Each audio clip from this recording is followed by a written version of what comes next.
Hi po, andito na po tayo sa portion ng paggawa ng colors, polo collar ho.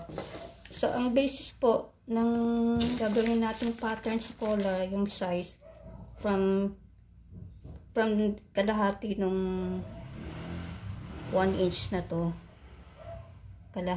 Kalahati ho. Yan, para ito may design naman po. So, ang sinukat ko yan, 18.5 po yan. Yan. From there to here. Ito, design ho yan, di ba? 18.5 plus 2 inches allowance.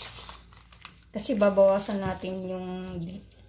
Ito kasi matulis, may design dito, may ano yan, pag ganun, drawing.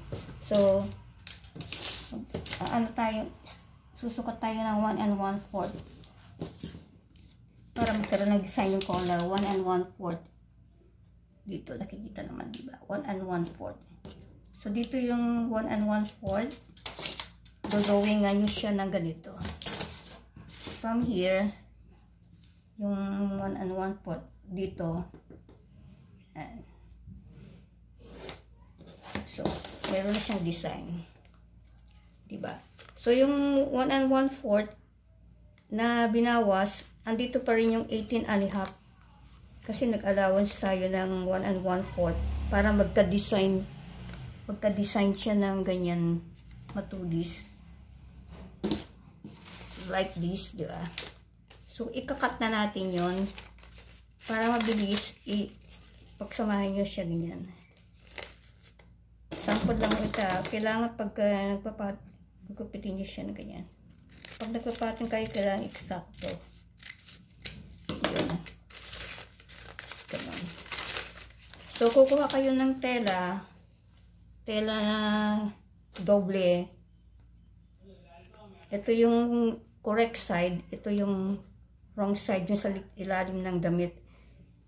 Gagamitan niyo siya ng interlining na white na ganito para naka-standing up naman yung collar, maganda tignan ho. Yan. Kunwari nagpapattern kayo ganon. Yan. Ito, meron ng mga allowance ho yan. Nilagyan ko siya dito ng half inch. 3.5 inches ito eh. So, tatahiin nyo siya mula kasi dito yung i-connect yung shoulder at saka itong collar. So, dito lang ang tahi muna dito. Half centimeter para hindi masyadong malaki. Tatahiin mo siya mula dyan hanggang doon. And then straight onto here. And then hanggang dito. So, pagkatapos yun lang siyang natahi, ito na ho yung finished product. Pag binaliktad mo siya, di ba? Para matulis dito, babawasan nyo siya ng konti, pero huwag nyo tatamaan yung tinahi yung sinulid. Ito. Kasi minsan, pag nagtahi kayo, medyo mataba pa dito. Babawasan nyo para sharp siya, tignan o. Tapos, lagi nyo siyang susukatin na gano'n. Importante ho ito kung pantay. Kailangan bago nyo siya idikit sa neckline, sukatin nyo itong collar. Kung 3 inches ba yan, 3 inches, 3 inches, 3 inches, gano'n. Kailangan may half inch dito nakapang-attach. Tsaka, natahin nyo na siya, diba? So, babaliktarin nyo siya. Ito na yun. Yun, nabaliktad na siya.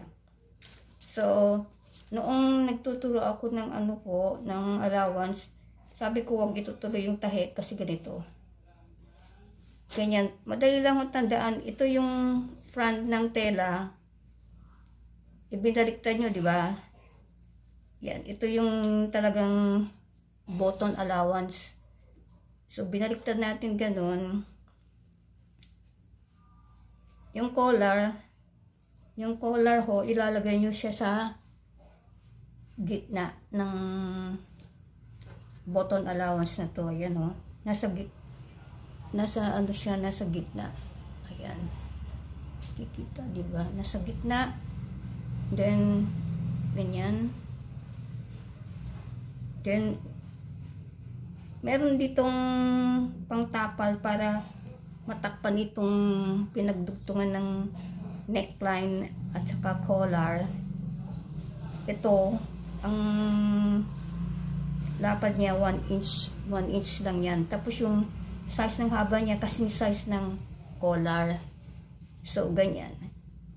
ang pwesto po niyang pangtapal dito lang sa ibabaw ng allowance ng buttons na nasa ilalim yung collar.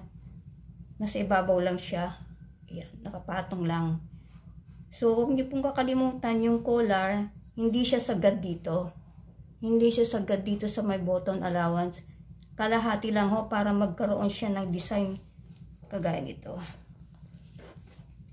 Ayan, may design ho, di ba? Yan.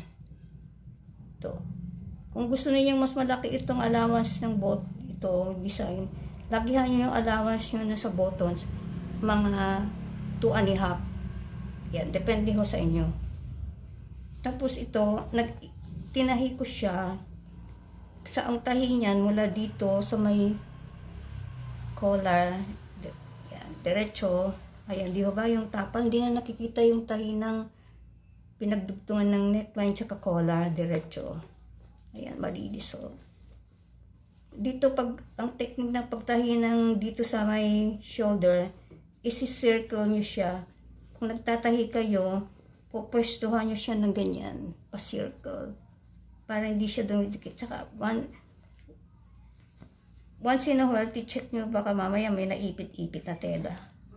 So, ito tatahiin ko para mapakita ko sa inyo.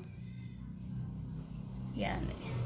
So, kanina, di ba yung collar nasa gitna ng button allowance, nakalahati lang. Saka ito nasa ibabaw yung pangtapal. So, baliktarin natin. Ayan na. Dapat itulis nyo din ito ha. Ganyan. Ito, tatahiin ko siya. Ganyan. Mula dito sa may collar. Nag-iwan ako kahit konti para mapakita ko sa inyo. Itong sa buttons. So, pagkaliba natapos na yun, tatahiin natin siya ulit yan. Next time na lang ho. Yan, tatahiin ko na yung pangtapal, pang cover ng tahi ng neckline. There you go. Kanya po.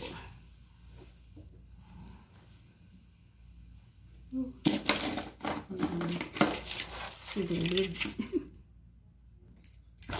There you go. Kanya po. So, ayusin nyo siya ang ganyan. Ito, yung tapal, pang cover. Para hindi nakikita yung tahi ng neckline. At saka collar. Yan, tutupiin nyo siya ng ganyan. Ifo-fold yung habang para matakpan yung tahi ng neckline. Yan.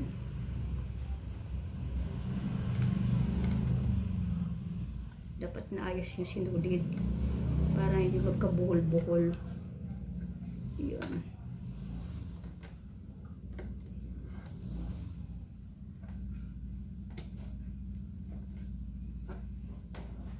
Yan, umpisahan nyo yung tahi sa may collar.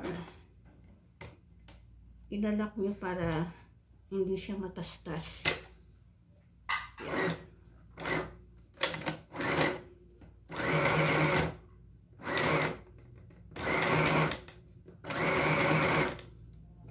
Yan.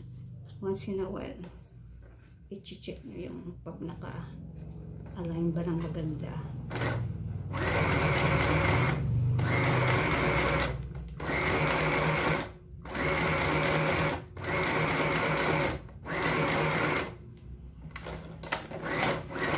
Ayun.